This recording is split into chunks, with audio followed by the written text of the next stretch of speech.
Salut. Je suis en train de te tourner cette intro là parce que lors du montage, je me suis rendu compte que le son était catastrophique. Bonjour. Aujourd'hui, on va s'occuper de... Donc j'ai ressorti mon micro-cravate. Alors,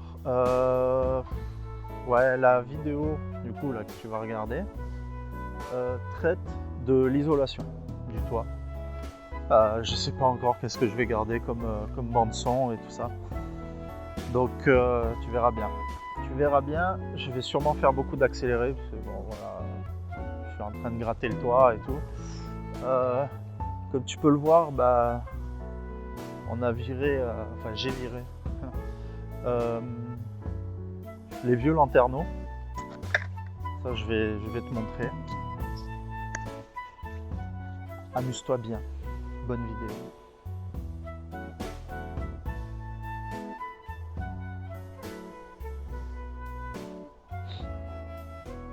C'est pas mal.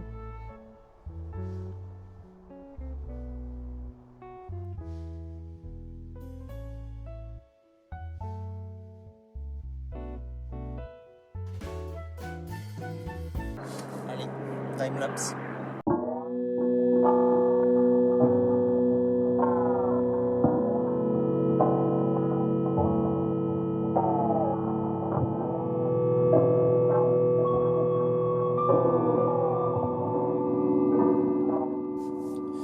La petite mission d'aujourd'hui, ce sera de supprimer ces mâts. Je vais pas tout virer, je vais juste enlever les mâts et imprimer des bouchons parce que j'ai une imprimante 3D. Je vais vous montrer au bout d'un moment. Ça, j'ai imprimé un petit bouton pour le thermostat. Là, je vais imprimer des petits bouchons qui vont rentrer là-dedans. Il y en a un autre dans le placard. Et petit pied à coulisses, petit dessin. Et on y va. Alors je vais pas faire genre parce que j'ai déjà pris les mesures des deux. Alors c'est chiant parce qu'ils font pas le même diamètre, donc je vais pas pouvoir imprimer le même bouchon. Enfin le même bouchon, deux fois le même. Donc tant pis, on va en modéliser deux et c'est pas très grave, c'est pas compliqué comme pièce. Allez, c'est parti.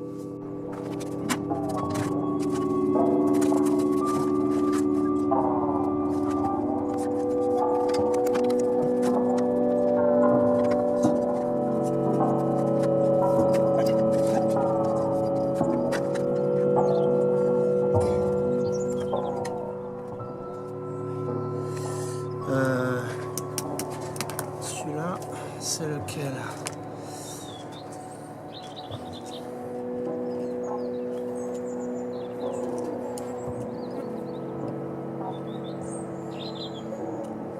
« 40 ».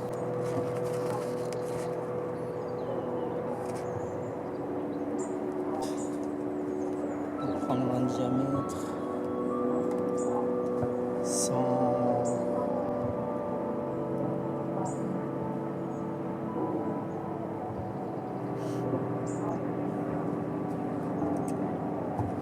120.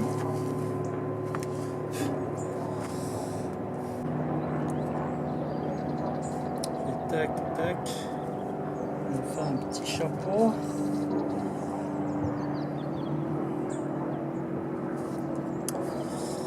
« 22. »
Il y a des pâtés, mais bon, ici, en fait, j'ai chargé parce que voilà, comme tu peux le constater, il y a une pente. Du coup, là, j'ai chargé, j'ai bien chargé. Et voilà. Bon, j'ai recouvert toutes les vis, même si c'est des vis en inox que j'ai utilisées. Et voilà, hein, ça devrait faire la blague. Ça devrait faire la blague.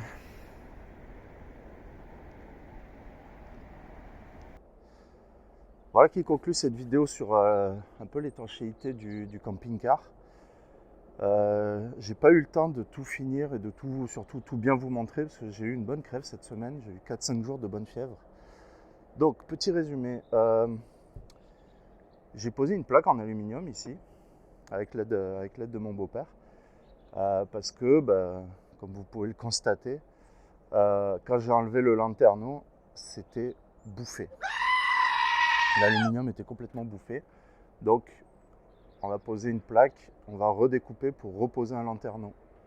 Donc voilà, ça va se faire cette semaine. Je ne sais pas si je vais vous montrer, je ne sais pas si ça vaut le coup, vous avez vu la pose de l'autre. Qu'est-ce qu'il reste à poser? La bande en caoutchouc, faire un petit joint, refaire un peu le tour du lanterneau qui est encore en bon état, un petit coup de mastic sur tout le tour. Et ben je pense que ce sera pas mal. Là le camping-car il est déjà étanche, donc il prend plus l'eau, parce que là il avait tendance à prendre la flotte avec ce lanterneau là et celui de la salle de bain. Et aussi, alors je sais plus pourquoi, je crois que c'est à force de trifouiller, il y a eu un matin où par les petites cheminées, là où j'ai mis les impressions 3D, c'était pareil, il prenait pas mal la flotte. Voilà, j'espère que cette vidéo n'était pas trop longue, parce que comme je vous disais, beaucoup de time-lapse, hein, à part à me voir gratter et tout ça, il n'y avait pas grand-chose à blablater. Et on se dit dimanche prochain pour la prochaine vidéo. Ciao.